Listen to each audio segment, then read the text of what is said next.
Ladies and gentlemen, we are back. For those of you who don't know, and nobody will know, this is our second attempt at doing this, but this is episode 28, ladies and gentlemen. Don't forget to hit that subscribe It's our button. second attempt at episode 28 as well. Yeah, this is our second attempt at episode 28, second attempt at filming the second attempt of episode 28. So we've been all over the place, but we appreciate y'all for tapping in with us, man. Hit that subscribe button. Don't forget. We apologize if, for those of you who did tap in for last week. I know there was a couple views on there. However, you suck for not putting anything in the comment section because there was definitely views on there. So like you definitely realized the audio was terrible. So whoever that was, buddy, you're on my list. All right. But shout out to y'all for at least viewing that video. At least we know we have people that watch it. But we're gonna go ahead and get started today. We got some special stuff. Last week we had a moral question for the group that we unfortunately were not able to post, as I just explained. So we're gonna do that again next week because I thought it was a good, interesting debate, and hopefully by next week everybody's prepared to relive that debate. Um, but today we have another non-basketball related topic, hip hop. Give me 1 second. Dang, I couldn't mute myself for the first sneeze. Godly. Um, Quick enough. but we got a hip hop question here today, man. We got a couple rappers here on the list, and if you want to take part in this, feel free to leave it in the comment section. Um, we got, what is it? One, two, three, four, eight. We have 8 rappers on the list here, and what I'm gonna pose a question here is: has this rapper ever been out rapped on a song they were the leading artist? Right. So it's, for Okay. example, the first person on the list is Kanye, so it would have to be Kanye featuring somebody, right? So not a song where they were the feature, because typically the lead artist tends to do better on an average basis, not always, as we're going to Mhm. get into here in a moment, but the lead artist tends to be the better artist in most cases, so that's normal. But when the lead artist gets out rapped by their feature, that tends to, raise a couple eyebrows. So I'm interested to see you guys' opinion and what do you know about the hip hop, history. These 8 rappers, do you believe they've ever been out rapped? And if so, provide some examples. I have plenty. Starting with who I actually believe is the easiest, believe it or not, Kanye West. I'm gonna go first on this one. We can go kind of Mhm. take the first try in turns or whatever you guys want to call it. Kanye, I think, is the easiest one. I think Kanye's been out rapped as the lead artist in a variety of times in his career. Yeah. I don't think there's many times where he's featured a mainstream artist and he was not out rapped. That's my personal opinion. But my first example, though, and maybe you guys have others, is Monster. He was the lead artist. That was his Ah, song. Yeah, that was his that's song. fine. That was the same song I was gonna pick hmm too. That's so That crazy. was his song. There's 4 people on that song, and he's not even the first one to rap. Rick Ross was. He's not even the first one to rap. He was the second or third. I don't. He was the second, if I'm not mistaken. And regardless, there was 3 legends on that. 4 now, but at the time it was only 3 because Nicki Minaj was new to the game. But she was rapping with 3 legends: Jay Z, Rick Ross, and Kanye West. And by far, Nicki Minaj had one of the greatest just sweeps of all time. Because let me tell you, Jay Z ass Yeah. that verse ass. I don't know what the fuck he was talking about. That was ass. Kanye was good. Rick Ross was short, not very long of a verse, but Nicki was decent. king. Nicki Minaj though had the longest verse because I feel like at some point they just told her keep going, like don't stop, just keep going. Whatever's on your mind, just say it. And yeah, I think Nicki Minaj out rapped the fuck out of Kanye on that song. But she also demolished Jay Z. I thought Jay Z. I think that's one of Jay Z's worst verses on his career. I genuinely believe that. Nicki's so good on Monster. For a long time, I thought that was her song. Bruh, My friend. Yeah. facts. She No snapped on facts. Monster. Yeah, I yeah. really That, did. me too. Me too. She I snapped on got that. I think what's also crazy is because that album's actually to me is one of his best albums. One of Kanye's best albums when it comes to like him venturing off to different sounds. So that's the crazy part because I felt like he was on a whole different level that album as well. So to me, that's with Flights. I think Lights is Flashing is on that album too. I'm probably wrong. I'm probably yeah. wrong. I think it is. No, not But Monster. No, I don't think it is. But there's a couple good songs on that album. I can't really think off the top of my head. But just in general, yeah, that's just crazy because Kanye was like on some shit at that time too. Like I feel like that was when Kanye was at his best too. So that's just crazy. I got Kanye again for Gold Digger. I think Jimmy Fox did sound a little better on He Yeah, I brought the mean, song together. He brought the song together I can for there. understand, sure. but He that's did like, make that song. yeah, but that's like a chorus. I don't know if that fits I the know. idea of what I was aiming for. But yeah, Jamie Foxx he did make that song. He was a glue that held that together. Kanye was phenomenal on Yeah, that song too, though. That's a classic for Kanye. Um, yeah, it was. are you talking about Flashing Lights? Is that the song you're talking about? Yeah, lights flashing. Yeah, That I yeah. was don't That's not earlier, on I there. think. I don't I see don't. that on here. No, I see Yeah. all of the lights. That's on here. I don't know if that's the one you might be thinking of, with Fergie and It's I another think song, Kid Cudi. but also Rihanna is good on that song too, but she's not rapping. Yeah. But Yeah. he She's was not. also great on that song. His features are insane. Now that I think about it, he has some of the best like features. Because I think Jay Z did do good on that one song that him and Jay Z dropped together. What is Talking about the album Yeah, yeah, yeah. I think or the yeah, yeah. one That specific song. Watch the Throne? there's the one specific song that blew up. I think Jay Z out rapped him on that Otis. song. Oh, Ninjas in Paris, maybe. Yeah, I think so. I Oh, think that it's one Niggas too. in Paris. Yeah, yeah, Ninjas in I Paris on think there. yeah. Yeah, I think they did a good job of going back and forth in that album, though. I don't think anybody stood out. I don't remember. I don't remember if I would say Jay Z out rapped Kanye. I think it was pretty equal. I feel like. Um, but yeah, Kanye's Mhm. definitely been out rapped a variety of times. I think that's the easy one. Next up, though, let us know in the comment section as we go along. What do you think? What are some songs where these rappers were getting out rapped by the performer that they paid to be on the song? Let me put that out there. You know what I mean? That's a factor to consider as well. Imagine paying someone and then they just take over the song. Um, Nicki Minaj, I think, is a harder one. She doesn't have a lot of big time features with artists that have the ability to out rap her. You get what I'm saying? Um, I think she may Yeah, have gotten out rapped. Actually, somebody else go first. I forgot. Somebody else go first. I don't. I was about to say my sentiments are at you. The only thing I can't really think of a song where she's been like outdone. Like anybody she's brought into, she's kind of always been like a caliber higher. Even Big Sean, like I think she's the caliber higher than Big Sean. Quavo, I think she's like most artists she works with are she's a caliber higher. So I can't really think of anybody specifically or any song. If you guys could, I'm trying to think of one because I'm thinking of a song with Drake, but I cannot That's remember what I was if that thinking was her of. song. That's what I was thinking of. She has a lot of Drake and Lil Wayne features, which are going to be the most challenging time to out rap somebody. You know what I mean? But I think when she does a Drake and Lil Wayne feature, she typically she tends to holds her hold her own. own very well. You know what I mean? I Yeah, will say, like eh, moment for life, maybe. I think Drake could have out rapped her there. I mean, Nicki's you verse was tough gotta. though. Uh, Yeah, sure. Drake's Yeah, verse was tough too though. That's a tough one, I think. yeah, but she held Truffle that. She was like Butter, the glue. She That's was the the one I glue was on gonna that say song. next. Truffle Butter is Nicki's song, It is. That's the one I was and gonna say that next. Drake and Lil Wayne specifically. That's the one I was gonna say next. Yep. I think that if you guys said no to Moment for Life, that was gonna be my next argument. I think Truffle Butter, she's the weakest link I in that forgot song. about Truffle Butter. But I think Moment for Life, Nicki was too good on that to take her. yeah, no, I agree. Well, Truffle Butter, I think she was the weakest link. I think Drake had the best overall verse, but I think Lil Wayne had the highest highs. Like his big bars were the best bars in the song. Drake just had more consistent bar for bar in his verse. And Nicki was good too on that song though. That's what I'm saying. She held her own. Like she wasn't just you know just a nobody on the song. Yeah, Did she get out rapped in Roman's Revenge though? What do you think? Featuring Eminem. nah, I don't think so. A lot of the Roman stuff was like her best. yeah, that's her alter ego. That's her Saucer Fierce, pretty much. Yeah, I can agree. Yeah. I think it's an argument though, but yeah, I can agree. Truffle Butter was gonna be the one I argued. I don't think Eminem is as great on features as he is on like his own songs.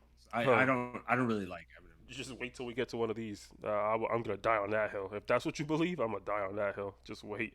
But third on the list, Rick Ross, Pluto. I think this Yeah, one's easy. yeah, hell yeah. Shit, pop that. Man, Ashley Martin music. I can keep going. Any Drake feature. Um, That's what I was gonna say. Devil in a Dice New Dress. Pineapple. Dice Devil in a New Pineapple. Dress. Shit. Shit. Even shit he might have done with Two Chains. Even That's then. Kanye's song, But isn't yeah. it? Huh? Am I thinking of the wrong song? Oh wait, it has to be their song, and they're not being out rapped. Yeah, Wait, or correct. they are being out. Yeah, Okay. Oh they're yeah, the lead pop Stay that artist. was scheming. somebody else's song. My bad. That's French Montana song. But Stay scheming is one of the best songs French Montana has.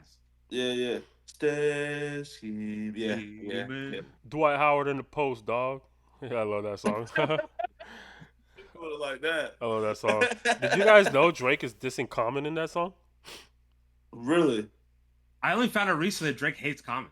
I Yeah. didn't know Drake He hated just does Common. not like He him. had a line where he said, "I hate when the legends get to acting like the broads." No, I hate it when the gods get to acting like the broads, and he was talking about Common because they were beefing at the time. Wow. But yeah, Wow. I don't think Rick Ross has ever performed better than Drake on any song he's paid him to be on. I don't think not a single time. Not a single time. So very Ever. unfortunate for him. I still don't understand why he decided to insert himself in that beef. Like he's basically Drake's son. Like I don't understand why he would do that. That's my His opinion. eldest. His eldest. They do sound good on music together though. I will say that just to have his back, not to like Who completely doesn't like Drake sound good with? Drake sounds good with everybody. that's true. Yeah. That's true. But they had a specific chem though. They had a specific chemistry, I think, in my Yeah, I head. think Drake and Rick Not Ross as good as him were a Future. phenomenal duo, and Future as well. Yeah, is that what you were saying? I may have. Yeah, zoned out Future there. and him have a whole album together, bro. Drake doesn't just make albums with people. Like that's a great album. Like you could still listen to that album from front to end, and it's every song is a hit on that album. I only listen to Future because of Drake. I don't like Future. Oh, that's crazy work. Yeah, Future's crazy. Yeah, that is crazy work. I'm about to agree with Nas on The that. list starts getting Future's crazy like though. top 10. The list starts getting crazy now though. These rappers have a tendency to out rap a lot of people, and it's not common for them to be out rapped. Starting with, or I guess number 4, J. Cole. I'm going first here. I don't think I've heard somebody featured on a J. Cole song out rap J. Cole. I don't believe I have. Who's Uh, who's first person shooter? Is that Drake? Yeah, it's Drake. That's Drake's song. In the Morning is Featuring like Drake. the closest because Drake did good, but J. Cole definitely did better. yeah, I can't think of a J Cole song. J Cole like literally doesn't really do features either. Like on his music, Under the like, Sun. I don't know he if you listen does to it. Under features. this when the baby was first coming out for the first time on Return of the Dreamers. I wouldn't 3, I think it consider. I was. wouldn't count that though because it's a Dreamville song per se. You know what I mean? But Yeah, it's not. it's J. Cole featuring. Yeah. Yeah. Yeah. I mean, I guess if you look at it that way, that is possible. The baby did have the best verse on that song. I just didn't think of that as an option. Um I don't think there's many options to really sit through, to be honest. no, this is by Drake. Never mind. I thought Jodeci Freestyle was J. Cole featuring Drake. That's a Yeah, Drake nah, song. dude. Yeah. It is. I can. Yeah, I it can. is. I can picture it now. Yeah, it is. All right. All Next right. up, I got Under the Sun for that one. number 5 on the list, though, we got Kendrick Lamar. Has Kendrick Lamar ever been out rapped on his own song? I mean, yeah, Baby Keem is. I'm a big fan of Baby Keem. Yeah, Baby King has out rapped him a couple times, even though he does write some of Baby King's music. But he's yeah, I The agree only with you on song. that, Tyler. The only song I know by them is the Baby Keem song. Bitch, That's the part that I gotta figure out. No, that's the Yeah, if Baby it's the King's one you're next. thinking of, that's a Baby Keem song. It's featuring Kendrick Lamar for sure. Not to mention, I also believe Kendrick Lamar did better than Baby Keem, but that's an argument for another day. Random wrench in Figure our out whose song conversation. is what is what's confusing me. Random, super random wrench. I did not know Fred Hoiberg played in the NBA. That A is lot so of the crazy. groups have. All right, back to what we were We're talking not ready about. for basketball topics yet, but I also I did not know can't that. because No More Parties in LA is Kanye. Yeah, That was a song I forgot to mention. That's another song where Kanye got out rapped. No, I think Kanye was better on that song than Kendrick. I don't agree. But yeah, it looks like Kendrick Lamar, nothing. Eminem. 1 second, 1 second. Oh. Wait, we're not done. Let me see. Is this a crit song? One Train. No, he's featuring. Never mind. Yeah, Kendrick is another one that doesn't do a whole lot of features with other artists, so he doesn't have many He doesn't opportunities there. Eminem has Eminem. does do feature. He's another one. He does. I don't know a lot of features Eminem does. I don't personally. know. He Drop the World on Your Fucking Head by Lil Wayne and Eminem. I think he out That's a rapped Lil Lil Wayne Wayne. song. That's a feature. Yeah. The issue is a lot of these are his songs. So the one they did a Yeah. they swapped favors. They did do No Love, which was an Eminem song featuring Lil Wayne. I don't know. I don't think Lil Wayne did better than him though. I don't think so. I'm gonna agree with you on that too. I forgot about No Love. I can't even think of a single one. I also don't listen to Eminem that much. I'm gonna be honest with you. Yeah, I'm not a big Eminem guy. I guarantee you, there's a song that with 50 Cent I can't think of right now. I've never. I don't know many songs that are Eminem's. Usually, I see Eminem on 50 songs. I don't see it the other way around too often that I can think of. And I don't think. I mean, D12 probably never out rapped Eminem. There's a reason. It's gonna be 50 at some point. I just can't think of what song I'm thinking of.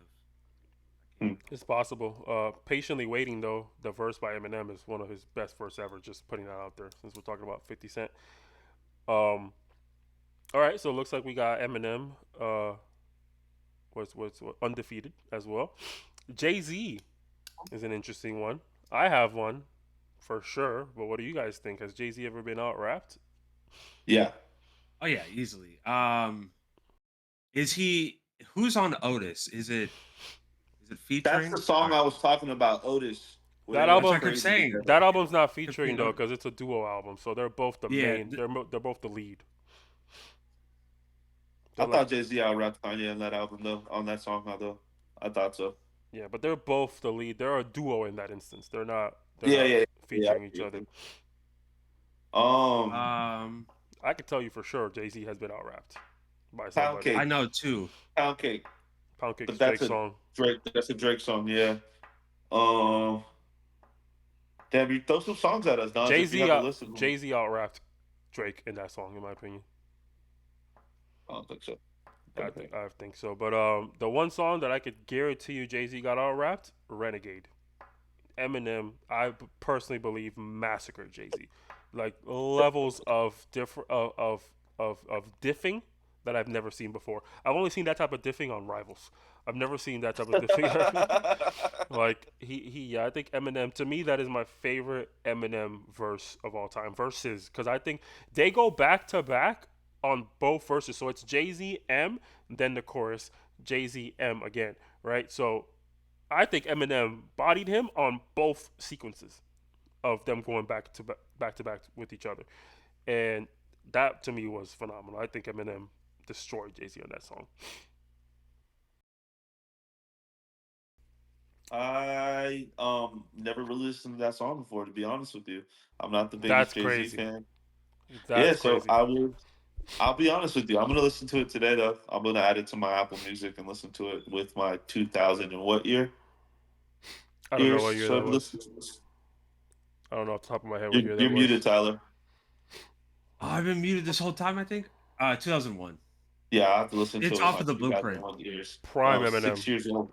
Prime Eminem. Yeah. I don't know Brooklyn's Finest with Jay Z and Biggie, but I don't think the issue is I don't know if they're a feature or if they're just on the song. That's what I'll never. It's hard to find out. When you search the song, it'll always tell you whose song it is. But I don't. Did you hear? I've never Did heard everyone that hear song. me say Renegade first though, just to make sure I said it first? No, I didn't. You're gonna go back and listen to this, and you're gonna see I was saying it the whole time. Oh no, we did not hear you at all. Last but not least, ladies and gentlemen, some might say the greatest rapper of all time, some might not. Drizzy Drake, has he ever been out rapped? First person shooter. With, Yeah, I thought he got out rapped by J. J. Cole. Cole. Right there already. Also, Life is Good with Future. Or I don't know whose song that is. I would consider that a duo. Whenever they do songs together, I wouldn't consider that just because they have an No, it's a album. Future song featuring Drake. Never mind. But yeah, I think first person shooter. I think it's definitely a tight race. I don't think it's that clear, but I can vouch for J Cole winning that. I can almost guarantee there has to be at least one Lil Wayne feature where Lil Wayne out rapped him. At least one. There has to be. Oh, I, be- easily. Just um, recently, Bees on the Table and Mr. Recoup with 21. I give both of those 21. mm, yeah, Uh, I don't know I that think song he's too still well. Mr. Reboot, bro. Oh no, Mr. I'm Recoup 100. is a 21 song. It's from his album. Oh, okay. Then that doesn't count. You I'm not muted gonna I again. lie, it's so hard to know who's a feature and who's not. That's on me. yeah, it's just we weren't prepared. Nas hit us with a different question early in the morning. As soon as I texted him, "Are we potting today?" I saw the notes thing being edited. I should have looked at it a little better, but yeah, I'm not gonna lie. I can't really think of a Drake song where Drake really got slid other than with Lil Wayne on it. Forever Um, with Lil Wayne. Yeah, yeah, I think also. Go ahead. I think Drake had the worst verse in Forever. Not in a bad way. His verse was good. I'm just saying. I think Eminem had a surprisingly really really good verse on that song. By the way, surprisingly, what the fuck does that mean? I Yeah, don't it's listen to Lil Wayne. Eminem like that. The only my favorite Eminem song ever is "Stan." Yeah, okay. What about Yes Indeed with Little Baby? That was like when I first heard Little Baby. That's not a I Little don't Baby know. song. Wah, wah, wah. Yeah, I'm the baby. But Yeah, it no, might be. It might be. even Damn. if it wasn't, no, I don't think Lil Baby has the No, skill it's to both out of them. rap It's a duo anybody. song. No, I think on that one song, I like Little Baby. No, you may like him, but did he out rap Drake? That's a whole different conversation. All right, ladies and gentlemen, let us know what you think. Did any of these rappers we mentioned ever get out rapped? Remember a song where they were the lead and they featured somebody and got out rapped? Again, Kanye, Nicki, Rick Ross, J. Cole, Kendrick Lamar, Eminem, Jay Z, and Drake. Let us know in the comment section what do you think? Did they ever get out rapped? We already let you know what we got. But let's get back into basketball, man, starting with the local stuff. The Lambs, the good old faithful Lambs, who we talk about on a consistent basis. Uh, TBL playoffs began last week, I believe it was, and the Lambs, unfortunately, have been eliminated. They lost back-to-back Damn, games. Yep, back-to-back games to the Firebirds. bless you. Excuse me. Back-to-back games to the Firebirds. Their first game was on a Thursday, which was super random. That's why I was so confused as to why they were playing the second game on a Friday. I was like, when the fuck did they play the first game? But the first game was on a Thursday. Bless you again. I hope this mute button works for real. I'm pressing it. We'll see. Uh, I would. I mean, let me see if I can pull the stats on my phone without it I, destroying everything. What was the reason? What would you say the reasons they were the reason they lost? Now it's like what would be your biggest? Because I don't have any film or any stats on front of me. Well, if you ask Berto, which you probably shouldn't, if you ask Berto, it's No, because no, I'm sorry. he was asked to stop shooting the ball and drive it more. He was not pleased with that. I'm so sorry. I keep sneezing, oh, but go ahead. I listen. They couldn't really shoot that well. I can tell you right now, the Lambs did not shoot well in either of those games. That could be Wow. why. What was their shooting percentage as a team? 24% game one, 33% game two. Wow, wow. Yeah, that's crazy. The Firebirds are the team though that beat them in the regular season as well. I think they only won one other. I think they played 3 times and they only won one of them, if I'm not mistaken. Um, so the Firebirds are clearly a really good team. But that actually, the reason I brought that up with Berto saying that is because I actually wanted to discuss and see what you guys thought about this thought process. But like, I guess at these levels, things are viewed a little differently, maybe because teams are, yeah, they're trying to be as organized as they can be, but it's not easy. Obviously, right at the semi-pro scene, there's so many restrictions you have to be able to fully organize your team to a pro caliber. You know what I mean? So that could be a factor, but like teams asking players to change their play style. I've never been a fan of that. I've never understood that. You know what I mean? It's like Yeah. think about it. You if you sit in a boardroom and you decide we need a scoring center, are you gonna trade for Rudy Gobert? You get what I mean? No, I'm not throwing shade. Rudy Gobert is a great player. I'm just using that as my example. He's not a scoring center. I mean, are you gonna trade for Rudy Gobert because he's 7'2" or whatever the fuck he is? And you think if you practice in the summer he can score better? You like is that can't be your thought process. If you need I don't know a lockdown defender at the two, or at your point guard position, are you gonna go trade for James Harden? Like it's like teams asking players to change. I feel like that's just an easy way to have a bad franchise. You know what I mean? Like get the players that fit into the roles that you need to be filled, right? You need shooters, go get you a shooter. Don't ask a slasher to become a shooter. You need rim protection, go get you a rim protector. Don't ask a stretch big to protect the rim. You get what I mean? Like I feel like that's so weird. But Like was an adjustment that they're making because their two bigs for the Redbirds were both in foul trouble. So I can understand, wanting to drive and create opportunities for a foul to be called when they both have 5 fouls. so my thought process is two things. One, the topic I don't bring it up specifically because of the lambs. I'm using that as my way to segue into this conversation because I wanted to have it. But when we're talking specifically about the lambs, my thought process is if that's what you need, you sub the player in that brings that to the table. That's my opinion. If what you have right now, the play style isn't what's going to help you win, then you sub that player out. It's like, listen, we don't need to stretch the floor right now. We need to take it to the hole. So let's bring in whoever does that. I don't whoever on their team is that guy, right? That's my thought process. If this is something you want to do consistently every game, then you have to put players on your roster that do that consistently every game. You can't fill your roster with a bunch of shooters if you want to attack the rim consistently. You can't fill your team with a bunch of, you know, slashers and finishers if you need shooting. You get what I mean? Like, Yeah. why go for one thing if you are requiring the opposite? You get what I mean? Like, Yeah. I've never understood that. I So they agree with ask. Nas I, with that. Go ahead, Tyler. I think it depends though. Are they asking Berto to consistently do that throughout the entire season? Because Berto was taking up a lot of shots, like even threes. Or are they asking him to make an adjustment in the playoffs? Because I think you can make game by game adjustments. I think you could recognize, I'm not saying this is happening.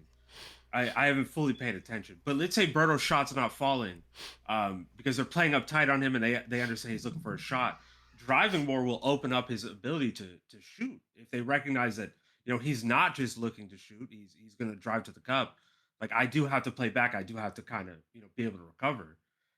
Like you don't want to just telegraph how Berto's going to play the entire time. Like we know Berto's going for tough shots. Open up that driving game more, and now that shot's going to open up more as well. I agree. You open up that driving game by putting players on the floor that are going to drive. That's my thought process. I think that's how you coach. It's like you tell at the end of the day, you tell the player, listen, you're not doing what we need to win, so you're going to the bench. That's my thought process. That's all I'm saying. It's like if you need in-game adjustments, then to me, if a player doesn't bring that to the table, if you have a player who's multi-talented, right, and can do that, then cool. You know what I mean? If you have a Shea, for example, and you want to attack the mid-range, he can do that. You want to attack the rim, he can do that. You want to create more open shots in the perimeter, he can do that for you. That's different. But if you have a player like let's say, I don't know, who's a chucker, who's a three-point chucker. I can't think of any off the top of my head. Like I don't know. Berto's kind of a chucker. Berto at times is kind of a chucker. At times. Yeah, that's why I said Steph that. Curry. Yeah, I So we mean, use Berto. Berto can drive though. Roberto can drive, yeah, but I'm just saying, like, you fill the roster with all these Central Florida greats, sub them out. I'm not trying to, you know, make it seem like I'm saying something negative about Berto, but I think that's the adjustment you make. It's like you can't just go out there and ask your players, like, that just play differently. You know what I mean? Like, if this player doesn't contribute what he needs, what you need, you sub him out. Simple as that. At the end of the day, and this is unfortunate to say, but Berto is essentially a role player on that team. That's just what it is. He's not a main guy. He had some good games. You know what I mean? He had a game where he scored 20 plus. That's cool. But for the most part, he's been a role player on this team. So take him out. Simple as that. Take him out. Bring the guy who's gonna drive. You want to drive? Bring the guy in who's gonna drive. That's my thought process. But I think that you can ask Berto to drive, and I drive more, and I think it makes sense. That fits Berto's play style. I really do think that. So I I, don't think it's crazy to say to ask him to drive more, specifically him. I feel I can like understand like Jackson Trap. I don't know him as much. I know he's a shooter. I know that's primarily his role. So I would expect him to look to spot up more, shoot off his screens. I would expect that. I wouldn't expect him to drive as much. Berto, though, I do kind of expect I don't even know why. I don't. Berto's not much of a driver per se. He's definitely more of a post up, pull up, mid range. Like driving's not really something he's like commonly doing. I I want to kind of go back to what Nas said all the way in the beginning. Um, I watch other sports, and I feel like whenever you grab an athlete that's really good at something, Berto is an ISO scorer. At the end of the day, he's maybe a good pick and roll player as well, him being the primary ball handler. But if you're asking someone to do something that they're necessarily not comfortable with or not good at, and we are in the playoffs, like that never ever, like that rarely works out on any level for any type of like team or any sports. That rarely works out. That never works out, to be honest with you, because you're asking someone who's really good at, let's say, shooting the ball to now become a physical, like get to the paint player when it was never that wasn't something they did. That's not something that was probably even in their regimen to practice during the season. Like Berto probably wasn't. I mean, wasn't practicing attacking the rim. He was probably practicing post up, mid post up jump shots, off the dribble attacks, step backs. That's probably all Berto was practicing. That's probably what he was instilling into his game for this team. So it's just like I don't know. I don't know. I'm not a big fan of it either. I'm not. I'd rather you get a player that can do that. Get someone who is willing to go get that contact, or if you're looking for more free throws for someone to drive to the rim so you can have more foul opportunities, get someone who can get to get to the line. Like you're not gonna draft a like he said, you're not gonna draft a post up center to be your defensive anchor. It's just it's not gonna work. It's not ever gonna work. He's slow. He's not built for that. His job is here to pass out open shooters and destroy his matchup on the post. So I can agree with Nas on that end all the way. It just doesn't make sense. You would ask someone like AJ, like, can you drive to the basket more? That's someone you would ask to get to the basket more. You know, that would have made more sense to me. The fair. correct adjustment to me would be to add a player that could do that and have Berto spread the floor for them. You know what I mean? That's the correct adjustment to make, as opposed to asking a player to do something that realistically they may not even be comfortable with doing in that very moment. Um, and I mean that happens at every level. I've seen coaches. I've seen Luca get subbed out on a defensive possession to put a lockdown defender on the court. You know what I mean? Why? Because you don't want to be the guy to ask Luca to play defense. You're gonna get fired. You know, so I just take you out for 24 seconds and then you can come back into the game. You know what I mean? Let's let this guy hawk up so we can get a stop and then you can come back and win us the game. You know, but you don't want to be the guy to say, Luca, we need you to lock in. We need you to play defense. You're gonna get fired. That man's gonna go straight to the front office. It's like, hey, this motherfucker came out the side of his neck to say me some dumb shit. Talk about play defense. I'm Luca Doncic. Fire him. You know what I mean? Like that's my thought process behind it, and it wasn't specifically about the lambs. I was just using that because I wanted to have the general conversation of it, and then it kind of got synced into the lambs. But that's kind of my idea of how I think it should work, personally. That's fair. I think you're wrong. Golly. But more local That's fair. I basketball. think you're wrong. Some more local basketball on our hands. So we got the FBA, ladies and gentlemen, back. Technically speaking, the FBA regular season did start back in March due to some issues with facilities. The continuation of the season did not occur until last weekend, May 31st. The first game was played at the Kia Center between the Claremont Crocs and the Florida Flight, and the second game of the season between my very own, as you can see, Volusia Serpents, and the Alpha Lions. Before I go on my little rant, did you guys get an opportunity to watch or at least tap into something in regards to the game? I did not. I had a birthday. I had Haitian Mother Day. I had my sister's Haitian baby Mother shower. Day. Okay, cultured Listen, band. everything was. I'm exhausted. I'm tired. I'm tired, boss. Well, I guess it's my time to shine. Um, Yes, it is. but yeah, I mean, it was overall a good game. I was happy with what I saw. Um, a lot of highlights, which is why I'm disappointed that you guys did not get an opportunity to watch. But definitely something that you want to try and tune into. Bless you. Oh Lord, it's gonna be a awkward podcast. I got another these coming. I keep listen. You can't hear me. I tell him to get Sudafed all the time. He don't want to do it. He hates you guys. That's what Yeah, these allergies are kicking my ass this is today. his shtick. I'm gonna Uber eat you some Sudafed right now. We're gonna make some meth. It had, oh my Whoa. god. Um, Whoa. but yeah, it was an exciting game, man. Whoa. It was an exciting game. Back to the basketball. The Serpents came out on top by 20 points, starting off our comeback in the FBA on a good note. We played the Flight today, but overall, really good game. The Kissimmee Lambs couldn't have been eliminated at a better time because we got our man Roberto Suarez back officially. He came back with a bang. That man had 30 points, 6 rebounds, 8 assists. But that's really what I wanted to talk about, and that's really why I wanted you guys to watch. No offense to Berto, but I was shocked. My parlay did not hit. Tell you that much, because I had him under 2.5 assists. You know what I mean? Because just Wow. knowing Berto, you guys know. You know what I mean? Like he likes to shoot the Yeah. ball. Yeah. That's his thing. He a shooter. He is a shooter. Yeah. He enjoys the aspect of scoring. You know, who am I to stop him? But he did his thing. He scored. He did a phenomenal job of creating as well, especially on the fast break. He had a lot of really good fast break dump offs, especially to Rick. Him and Rick were playing a really good two-man game. I was very excited to see that. Rick himself had a great game, 26 points, 13 rebounds. So it was a very good game for us, and seeing Berto back was good. Another thing that I want you guys to tap into is Nick. That man, that man was hype. Let me tell you, he was guarding their dunker. I don't know if you guys remember him from the E League games.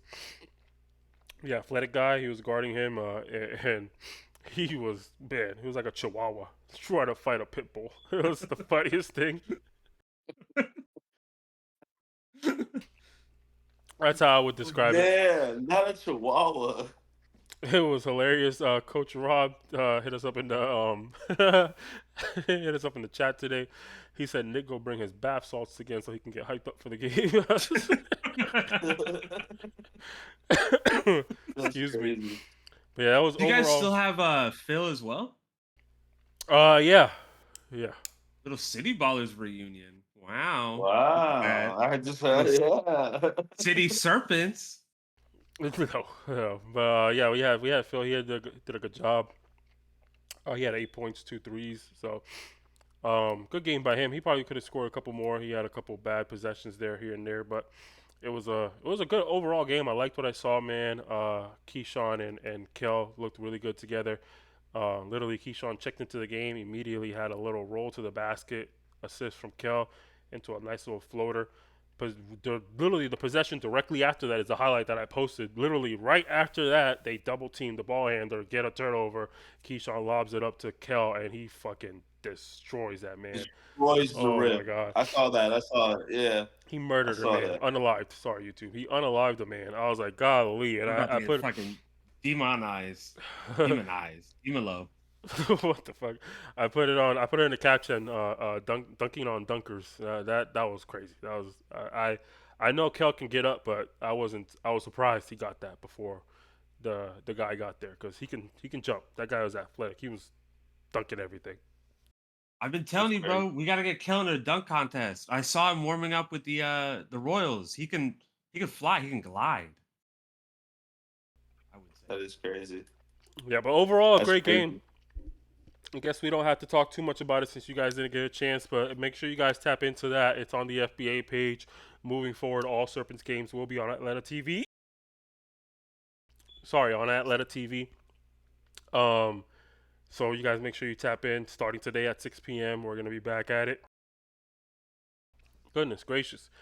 So we hope to get some views off of that, man. We're so close to reaching our goals on that. So if you guys are watching now, feel free to go tap into an extra video after you finish this one. It could be anything. You can find yourself a 30-minute video or whatever the case is. You can watch another podcast episode, whatever you feel comfortable with, man. But we would love the support. We're so close to reaching our goals, to getting our YouTube to another level. And all we need is just a few more hours to get that done. So I just wanted to More mention that giveaways real when we quick. get there too. Yeah, exactly. With more giveaways and all that stuff. But let's go back to some more local basketball, ladies and gentlemen. Some 1v1 action over the last week or so, where a familiar face to the Athletic crew participated. Tommy Dennis, ladies and gentlemen, participated in a 1v1 game versus somebody by the name of Bobo. I Bobo. did not take the time out to see what his full name was. I'll do that as I speak, if it even comes up. It does not. But yeah, so it goes by the name of Bobo. I'm unfamiliar with him. I've never crossed paths with him. So this is my first time witnessing his ability to play basketball, and it was a bit of a slow start. But ultimately, our good friend Tommy Dennis did walk out of there with an L. What are you guys' opinion of that nice little 1v1 action? You're muted. You're muted, Tyler. Tommy's a really interesting player to me. I'm not as tapped into the 1v1 scene, but I feel like 1v1 isn't where Tommy really excels. And I think it kind of showed there. Um I'm new to everybody here, but I don't know. Tommy's been always sort of that organized kind of basketball hooper to me. He's very good off the catch, not as good off the dribble consistently, and I think kind of saw that. He's also kind of a smaller frame, and even though Bobo was smaller himself, like he was a little bit more like girthy, meaty, whatever you want to call it. Like he did have a little bit more size, and he was pushing Tommy out the way. Like his contests were not as noticeable. Did you say meaty? I don't know what to say, bro. I don't want to. I don't want you guys thinking. Yeah, I don't know. That was the worst one pick. What I saw, I think Tommy is like a. I think there. I think the one on one really. Now that I view it a lot more, one on one really is a different sport than like 5-on-5 team sports. And I think Tommy's a really good team player because Tommy's best attributes are being a sneaky like blitzer on defense to the ball handler where he's a really good like what's it called off ball defender. I think that's Tommy's one of Tommy's best quality. Also being a very good like spot up shooter. That's another good quality Tommy has. He could also pass the ball very well. And nothing that I just mentioned will work on a one on one. And I think he learned that lesson because the guy who we were talking about, he looks like he's a one on one guy, but it didn't look like Tommy was outclassed. It just looked like Tommy was playing a different sport than what he's used to playing. Like it was odd Yeah, seeing Tommy playing one on one. And that's not me throwing shade to Tommy at all. I just never seen Tommy play one on one before. And I just think it was just something that he might have to go back to the drawing board because the people we do say play one on one also translates on 5-on-5, like Zay. Zay's on the one on one scene, but he's also a 5-on-5 guy. But his skill set is I can score the ball three different ways. I can shoot the and ball. he plays in isolation a lot more Yeah, than a Tommy lot of does. ISO. Tommy's not an ISO player. Tommy's a pick and roll with being the primary ball handler. And I think he was just outmatched by someone who can do those things, someone who can get to the basket, someone who can finish with both hands. And he's not a bad primary defender, but it's just like when you got someone that shifty, that fast, and there's no one who's going to come help you, you're kind of just forced to that third or fourth counter. You're kind of like if he has a fourth counter, you're kind of fucked. And that's what it is with isolation basketball. It's all counters. It's like one counter, I got a different counter, and then I got a counter to that. Now I have a counter to this. How many times can you recoup from all that? And I just didn't think it was a good showing from him there with the It's not like highlights. Tommy's bad. Tommy's not No, a I don't bad think he's basketball bad at player. all. Tommy's just not as good 1v1 as he is in a 5v5 like organized setting. That's all it Exactly. is. That's what I think it came down to. Like this. Also, some of the fouls. Oh, Anthony Simons is there. I didn't notice that. I did not know Some of that. the fouls weren't really being called. I noticed that a lot in 1v1s. They don't really call us fouls as often. They don't. Yeah, not to beat a They dead don't. horse. The only thing that I will piggyback off of is, yeah, I don't think Tommy is a great on-ball defender. Personally, I think he's a great team defender. I think he plays help defense very well. I think he traps very well. You know, I think he plays the passing lanes very well. I think he's an easier player to score on in a one-on-one situation, though, and I think that's really what showed. But I think he's a high IQ player, so I think he could definitely take this up experience and do much better in another situation. Um, but I mean, you know, he got his own buckets if I'm not mistaken, and you know he got his own lick on that whole exchange. So to kind of say what Tyler was saying, it's not that he's a bad player. I think he's gonna need to probably get into this one-on-one scene more just to see the different Yeah. style of players and the different style of game that it is. I know he's done one-on-one situations before. I know this isn't the first time Tommy's done a 1v1 against somebody. I know that. I'm just saying this is the first time that I've noticed it's been like highlighted in the community, right? Because people are talking about it. It's in group chats. It's in social media. So I think Tommy can be a good 1v1 player, but I think his game doesn't directly translate to 1v1. So it's going to be some learning curves. That's what I would say. Yeah. With his ability to shoot, I think he'll learn. It's gonna take some practice. It's different basketball. It is different basketball, 100%. It's not. It's the same sport but different rules. I feel like it's just different. Everything about it is different. It's a counter sport. It's not really like a sport of like team like effort. It's a counter sport. It to me when I look at isolation basketball, I'm just looking at a player who has like, and I hate to use this phrase, the deepest bag, who can finish with their left and their right hand, who can post up, who can you're gonna press up on me. Okay, I'm gonna be able to escape dribble this way. If I can't escape dribble this way, I'm gonna counter that escape. It's literally the person who has like some of the. That's why Zay fits in well. He's very good at that counter. Azuldo's another person I feel like who would do really well in something like that because he's really good at the counters of being able to just throw it behind his back real quick, recover and lay it up. Like it's a different type of thing. It's I think the same thing would happen with someone like Melo. To be honest with you, I think the same thing would happen with someone like Melo. And it's not to just throw like a name that throw it out. I just think Melo's a better team player than he is an ISO player. Hopefully, I did not ignite some shit with Melo now. But it's the same way I look at it. I just feel like people like that or players like that just benefit more off team basketball. I I think don't. I don't Melo think does a so. lot of one-on-ones, which Yeah, is I think kind of Melo would do interesting. just fine in this scenario You think so? because I think He at the does a end of the lot. day, it is about defense more than anything. I think all these players have the ability to score. That's not the issue here. I think it's all about Yeah, defense and your ability to I can see that angle. actually stop somebody. And you don't necessarily have to stop them, but you got to make it difficult for them. You can't just let them, you 100%. know, have an easy time the entire time. And that's all defense is. And I think Melo's going to get in your shit. Like you're not just going to take easy shots. You're not just going to drive by me. You're not just going to take wide open True. jumpers. You know what I mean? So you're going to be exhausted while I'm just wearing you down. Now, if I tire you out because you have to take all these difficult shots, now my job on the offensive end is much easier. So I think Melo would do better, and I have seen him do some one-on-one things here and there. We were talking about going to one of them not too long ago. We didn't go, but we were talking about it. I can see that. His Alex Sanchez's whole thing that he runs. Yeah, with that one guy that we were talking about. What do they call him? The guy that says it's me, rookie. What's his name? Lindo. Lindo. Yeah, Lindo. He was in there. Guard me, rookie. Yeah. Guard me, rookie. That's me, Lindo. That's what it is. Yeah. He It's was he me, was Lindo. he was at that All event. right. But yeah, that's my take on that, ladies and gentlemen. Again, let us know in the comment section what do you think, especially those of you who are familiar with Tommy Dennis.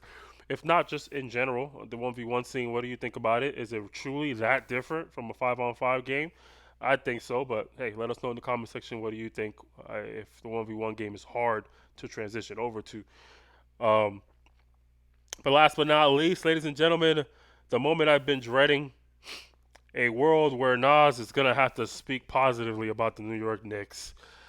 Ladies and gentlemen, the New York Knicks, the NBA Ah, Finals. Listen, as someone from New York, I've been waiting for this moment my entire life. I love this. I love that the Knicks are winning. Shut that's a up. wow. Wow. This man hit a What whole a a fucking whole 180. liar. He's been doing nothing but talking trash this entire time. But yeah, That's ladies and what happened, gentlemen, bro. let's get into some NBA basketball. The NBA Finals is happening. 2 games have passed, and believe it or not, breaking news: the New York Knicks have won both of them in away games at San Antonio against what people are deeming the greatest player in the NBA right now, or potentially going to be the greatest player in the NBA. Whatever your perspective is on that, he hasn't been as great as you would want him to be. And Jalen Brunson, technically speaking, also hasn't. But that has not deterred the New York Knicks. What are your thoughts, guys? I want to get this Well, you topic want to over know with as why? quickly as possible. We point out that neither of them are playing well. Jalen Brunson doesn't have to play that well, and Vic is not playing that well because of Karl Anthony Towns. Both of them are being neutralized and propositioned or whatever, brought to the forefront because of Karl Anthony Towns. He's I didn't think I didn't expect this from Karl Anthony Towns. I'm not used to him being this aggressive off the dribble. I'm just really not. Yeah. Like he's completely blowing by Vic on Yeah. every drive. And like I knew he was fast and I knew he was mobile. I don't remember Cat being this mobile, like The to real this cat. level. Yeah, Yeah, and like I feel like we're really seeing it. He takes Vic complete like he neutralizes him defensively. Anytime Karl Anthony Towns is out there and Vic has to be on him, which he kind of has been the last 2 games. They start off with Vassell on him, but it doesn't work because Cat does have a post game, that's one of and Cat's the secret. that's one of my biggest things with Wemby that I feel like I always have a hard time convincing people of. It's like I fully understand that he is the most impactful defensive player the NBA has right now. I fully understand that. I understand he is the greatest defensive player in the NBA right now, and one of the most incredible defensive prodigies we've ever seen. But that doesn't mean he's just lockdown defense at all times. Wemby can get beat. You know what I mean? Like he's has the length. Yeah, he blocks a lot of shots. Wemby to this point has never proven that he can successfully guard in the perimeter. That's never been a thing. He's just super long. So yeah, Yeah. he uses The that to recovery. he uses that to advantage, and it's easier to recover, right? But that's a physical a trait, not necessarily a skill that he has, right?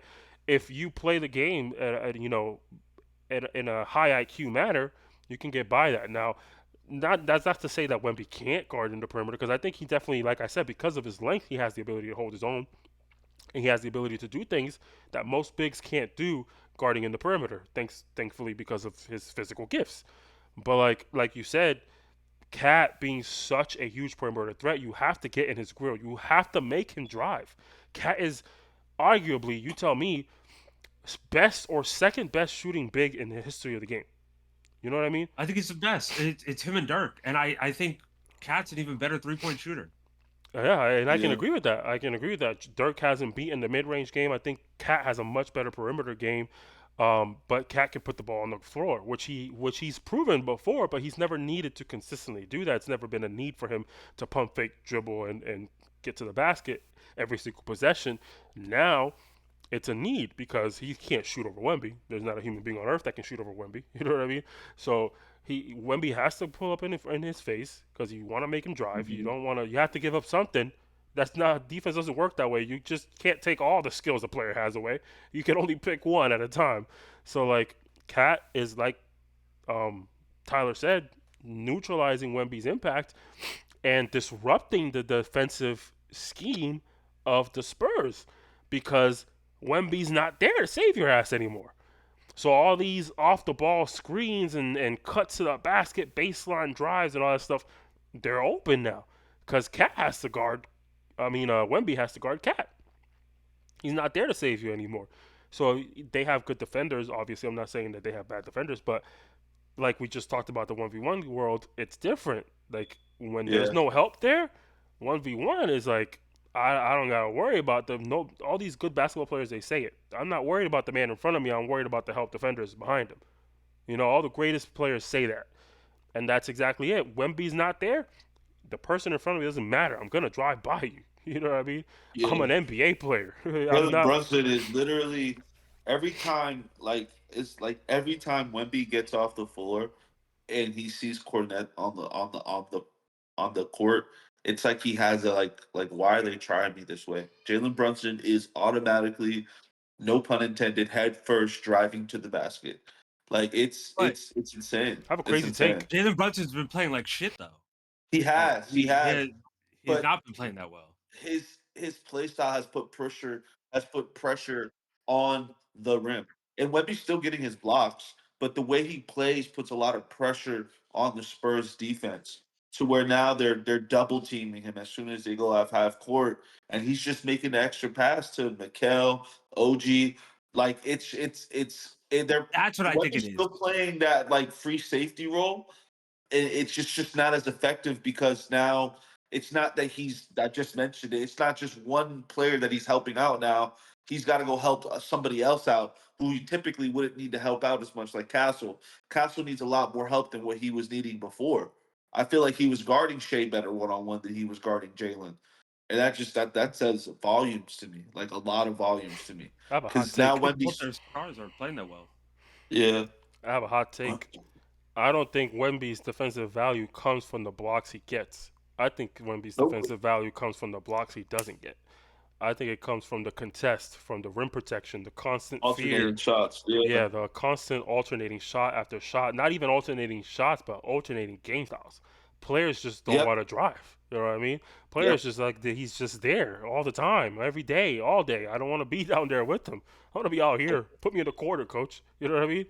And Like, Cat takes that away. yeah, Cat's taking Cat that takes it away. away. But and then defensively, or I'm sorry, when the Spurs are on offense, Cat's not even getting exhausted because he's not even the primary defender on Wemby. It's OG Anunoby, Yep. and he's got extreme length, and he's also like Strong. beefy, girthy, whatever you guys want to call it, strong. Strong. He's a So strong. man. But he's filled out though. Like he is a little like he's thicker, and Yeah. it's hard for Wemby to kind of deal with that. And you could tell Wemby's exhausted. Wemby was tired in that OKC series. You Yeah. you could see it on his face. I don't think that they have the energy right now to play this team anymore. I think the Knicks with how much rest that they had in this playoffs, they swept two of their opponents so far. They went to six against only one. They don't really have any of the extra games that the Spurs have had. Like they've had the ultimate rest. Yeah. I And it think it's over for shows. these Spurs. Yeah, and they're also inexperienced. They are. There's just no denying that. Like that play at the end of the game, where Wemby bounce or passes the ball to the back of Stefan Castles. Like that's both of That's them fatigue. making that mistake. That's both of them. Yeah, that's fatigue there too. Like being so tired to not be able to think through a situation. That's fatigue. The crazy thing is, though, Being so tired, you probably didn't want the ball. I think the Spurs can make an easy adjustment, though. In my opinion, they have so many big men. I think it's time to experiment Wemby at the four. I think it's time for that. I think it's time to start a different center and not have to put Wemby on Cat. I think it's all that. I think that's all it is. If Yeah, I Wemby, like that too. if Wemby can just be Wemby and roam the paint, roam the switches, call out defensive, schemes and defensive game plans and all defensive possessions, I think the game looks different for the Spurs. You have Cornette, you have Plumlee, you have Olenek. I think they still have Olenek. You have Biombo. Bro, that's 24 fouls to give. You know what I mean? Like, that's 24 fouls you could give right there. And it's like just have somebody else guard Cat. If Cat goes off, make it a perimeter game for them. Make him have to shoot that and let Wemby stop them from driving. Yeah, I I don't feel think that's like the I answer feel like though, you could because survive.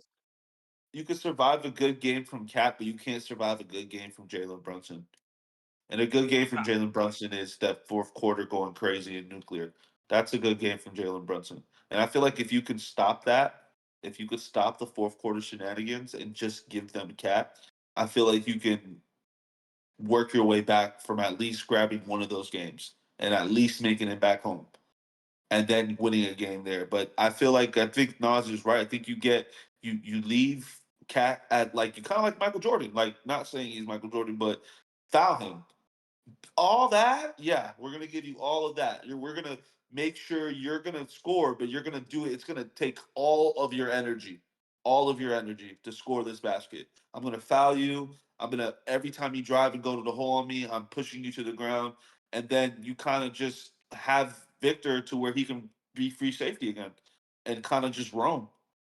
I don't think that works against the Knicks. So I'm going to be honest with you. And we saw the Knicks make that adjustment against the Cavs when they had the two big lineup. And don't get me wrong, they didn't have Wemby. They did have Evan Mobley, who is still a good defender. I even think Evan Mobley is better on the perimeter than Cat. But we He saw what is. they did. What the Knicks did, what Mike Brown did, is they took out Josh Hart and they replaced him for Landry Shamet. And this Knicks team is already red hot from three. You're hoping to beat them in the perimeter when you don't have that shooting personnel to beat them, in my Yeah. I opinion. think the Spurs have the perimeter defense for it, though. That's my thing. I think they have the perimeter defense to ensure that the Not with shoot. two bigs though. I mean, in my opinion, they do. Now, the thing is, the perimeter shooting. I wasn't saying make them take threes. I was saying let Cat take threes. That's what I'm saying. Like let Cat. No, not let him. I'm not saying it that way. But with a different person guarding him, he will probably take a lot more open threes. That's basically what I'm trying to say. We're not letting him, but we know that making this switch will cause him to take more threes.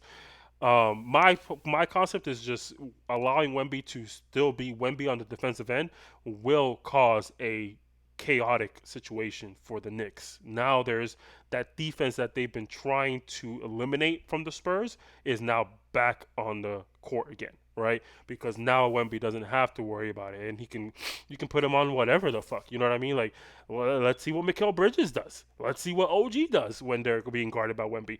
If they're gonna attack the rim, that's different than Cat attacking the rim. I think you got to give the Knicks a different look. That's my perspective. You can't go into the rest of the series trying the same thing. You got to give them a different look. You got to adjust. You got to be a coach.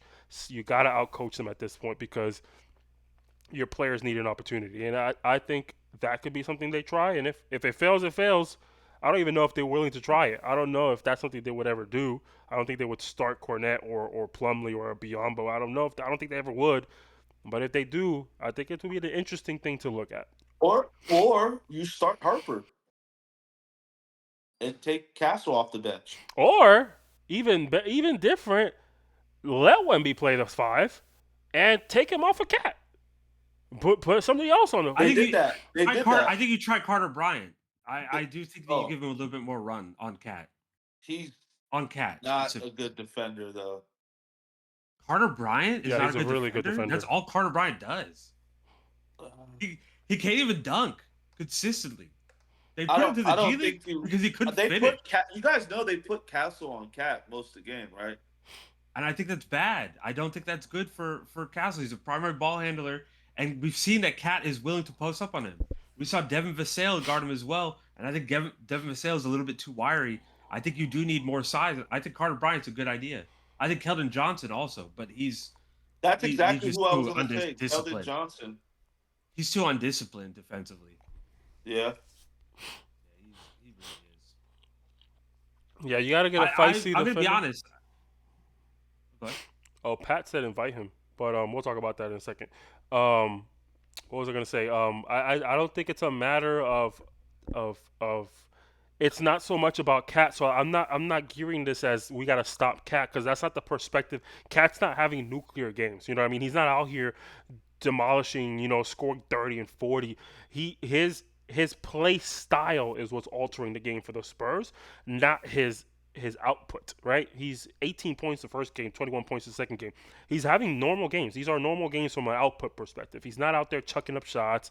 He's not out there draining, 8 to 10 threes. He's having regular. It's his play style that is altering what the Spurs have to do defensively because they have to guard him up there. And when Wemby has to do that, he's getting blown by, just like Tyler was mentioning. So I think that's what you want to change is make Cat's play style different. Put something different on him.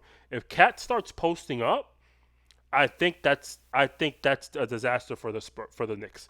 If Cat has the feeling that this guy's I got a baby on me, he starts posting up. I think that's it. That's an L. You ruined everything that you built to win this series, and now because Yeah. you think you have an advantage in the post, you want to change things up. Now you're screwed because Wemby's not even guarding you. You know what I mean? Now you're gonna have to try and make a layup over Wemby's help defense, or you're gonna have to make the right decision off of a double team. You know what I mean? Like that stuff becomes way different. That's what I'm trying to say is make the Knicks play differently, and I think that's how you win a game. You know what I mean? I don't know if they have the power to win the series. I don't know if they have the power to come back from this. Being down 2-0 is difficult, but it's also not impossible. You know what I mean? Like, they got to do something. Yeah. Yeah, I don't know. I don't know what the answer is because Luke Cornett has just been terrible for them this series. Yeah, he has. They've been picking on him. Everybody's been picking on him. And the issue is against OKC, the Spurs were winning the Wembanyama minutes so much that they were able to, get out in front of Yeah, whatever and Wemby had to sacrificed a sit. couple points when he was on the court, right? Their numbers are pretty similar now. Like they're not blowing them out in those minutes. They're still winning them, but I think they're only winning them by like 4. Like you're plus Not a 4 lot. whenever he's on the court in the game, and you're like plus like 9 to 10 when he's off the court. They're going on take run. take one of the, I think it was Shaq had, is just play the whole game. Like, do what the greats do. Just play the whole game. And when I think about it, that's what the greats do. Like, other than like Steph Curry, he didn't have to play. They're He didn't have to play conditioned the to whole do game. that though. That's the issue. He's only played like 30 minutes a game all season. Yeah, I know. He didn't even play, so he never got that conditioning. He should have. They should have ramped. I mean, they're gonna figure it out next year. It's a learning block with a player like that, and you don't want to like. You want to peak. It's about peaking them at the right time, and I think he peaked in that OKC series, and then after that, he kind of, from there, he kind of just you kind of see it come down. After that game, I think it was a game 6. I think it was going down after that. He wasn't the same player. I feel like that he was. Bro's tired. They don't really understand how to properly conserve their energy, how to make better Yeah, decisions. This is their first full playoff run, and their first full playoff run, they went to the finals. yeah. That's And they beat I the do think defending that they champion. slightly overachieved. And they beat the defending champion on the way there. So it's a lot to like. I feel like I hate that Wemby's record is going to be blemished like this because the finals records are so sacred. I think we could all agree on that. I think finals records have always been a sacred thing.